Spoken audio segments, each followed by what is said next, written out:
Welcome to Contact Pod, everyone. We're diving deep today into AI global power plays and one very intriguing figure. We're talking billion-dollar deals, cutting-edge tech, and maybe even a little bit of chess. Sounds exciting, right? Oh, it is. Especially when you consider the central figure in all of this, Sheikh Tanoun bin Zayed Al Nahyan. He's not just the UAE's intelligence chief. He's a driving force behind their ambition to become an AI superpower. Okay, so I've heard the name, but honestly, a Sheikh leading the AI charge isn't what usually comes to mind. Help me connect the dots here. While Tanoun's path to power is anything but conventional, his fascination with technology goes way back. And a story about a supercomputer named Hydra really illustrates his competitive spirit and early interest in AI.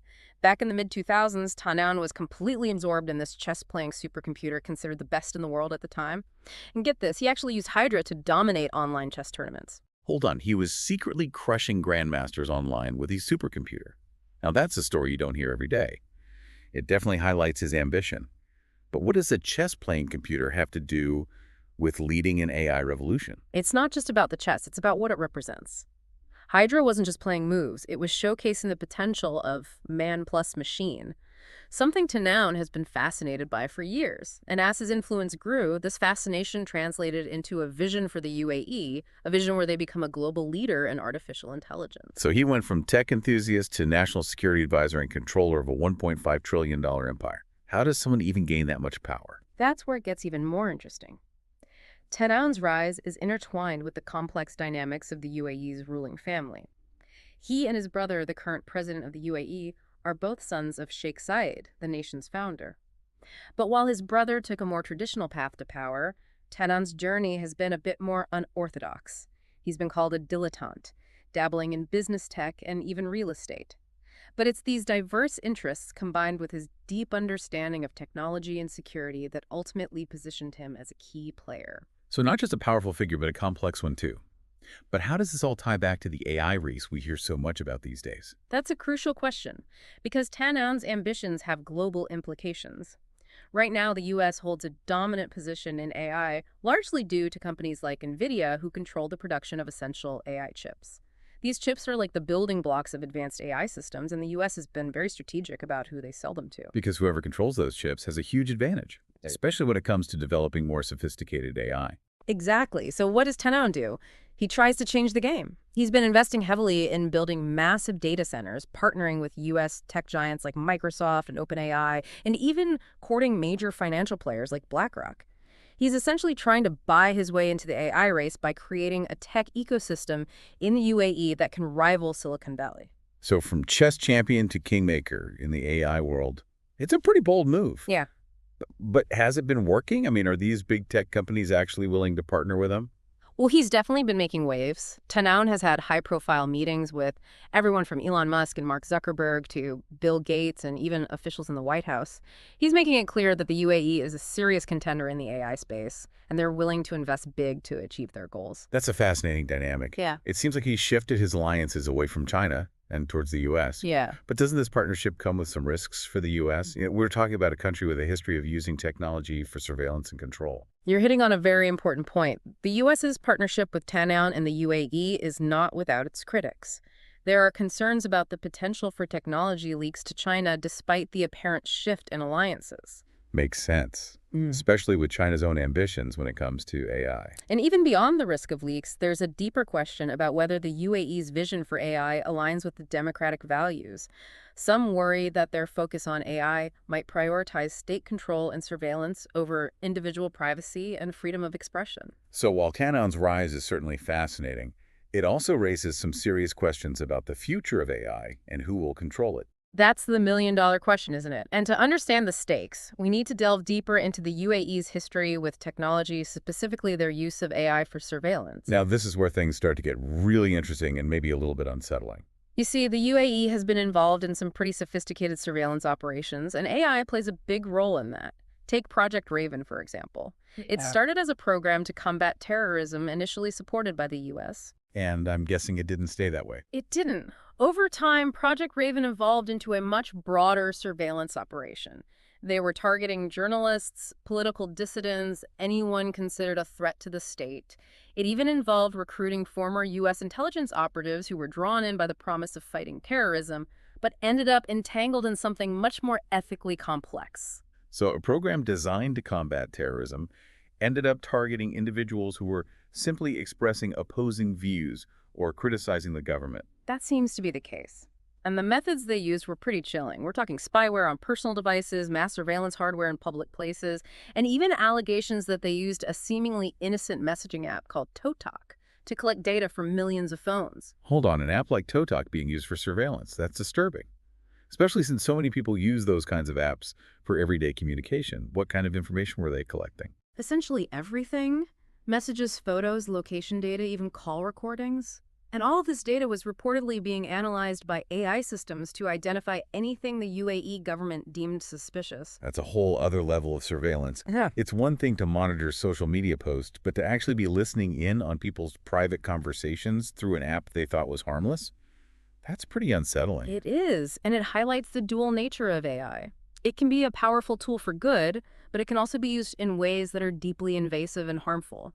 And with Project Raven, we saw that potential for harm play out in a very real way. So what happened to Project Raven? Did it just disappear after these revelations came to light? Not quite. The program itself was eventually shut down after whistleblowers exposed its activities, but many of its elements were simply absorbed into other entities, most notably Tenaun's sprawling tech conglomerate Group 42, or G42 as it's often called. So G42 became the new home for the UAE's surveillance apparatus. It's more complicated than that. G42 is involved in a wide range of activities, from AI research and biotechnology to cloud computing, and yes, even projects related to national security.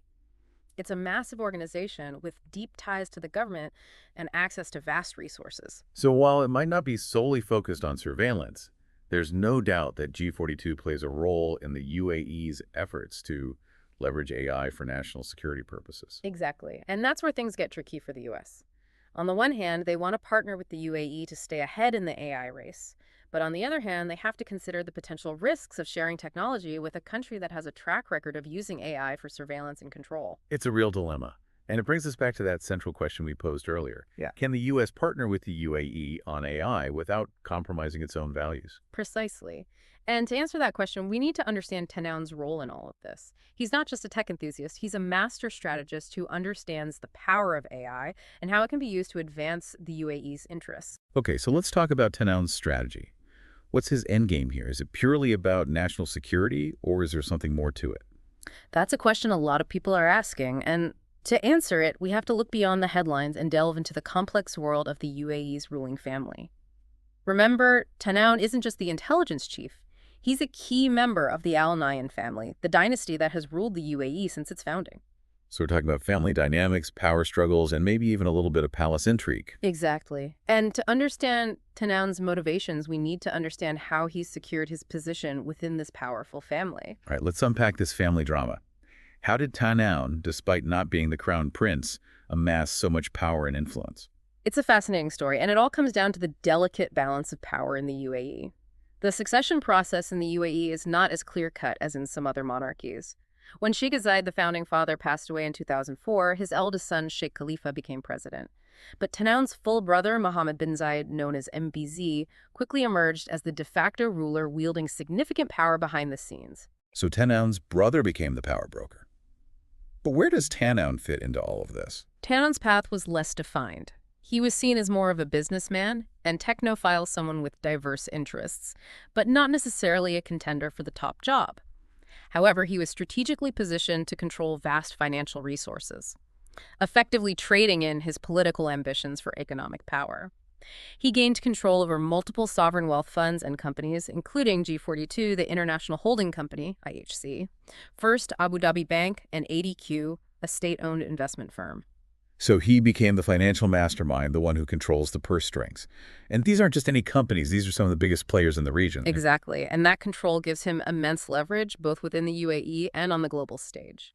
He's become a key player in diplomacy, often acting as the UAE's representative in sensitive negotiations.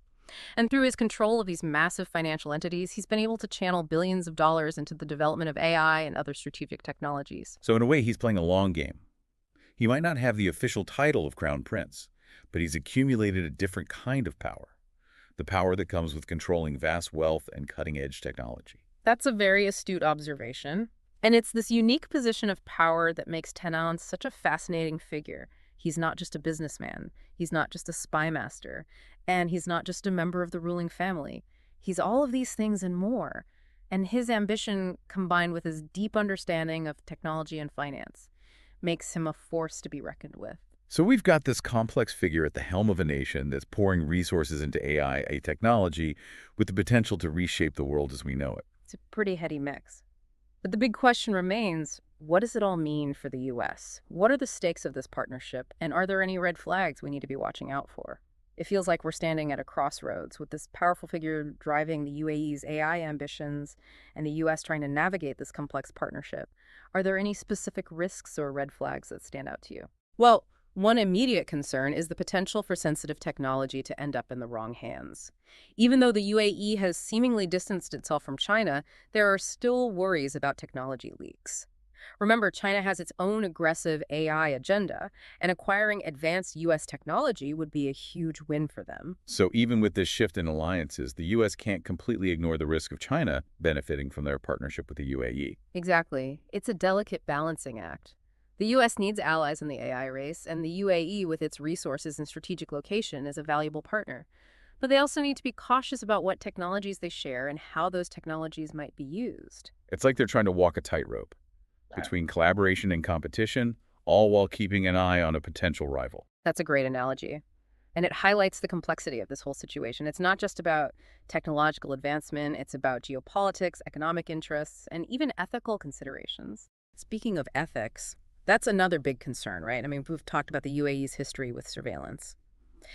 And that raises some serious questions about how they might use AI in the future. Is there a risk that the technology they develop, even with U.S. collaboration, could be used to further restrict freedoms and suppress dissent? It's a valid concern. The UAE's vision for AI might not align perfectly with the values of freedom of expression and individual privacy that are central to Western democracies. And that could create some friction down the line, especially if the technology they develop is used in ways that the U.S. finds objectionable. So it's not just about whether the technology falls into the wrong hands, it's about how it's used, even by a supposed ally. Precisely. And that raises a whole host of ethical questions that the U.S. needs to grapple with. Can they, in good conscience, partner with a country that has a different approach to surveillance and data privacy? Is there a way to ensure that the AI technologies they help develop are used ethically and responsibly, even if they're deployed in a context where those values might not be as strongly upheld? Those are tough questions. And honestly, I'm not sure there are easy answers.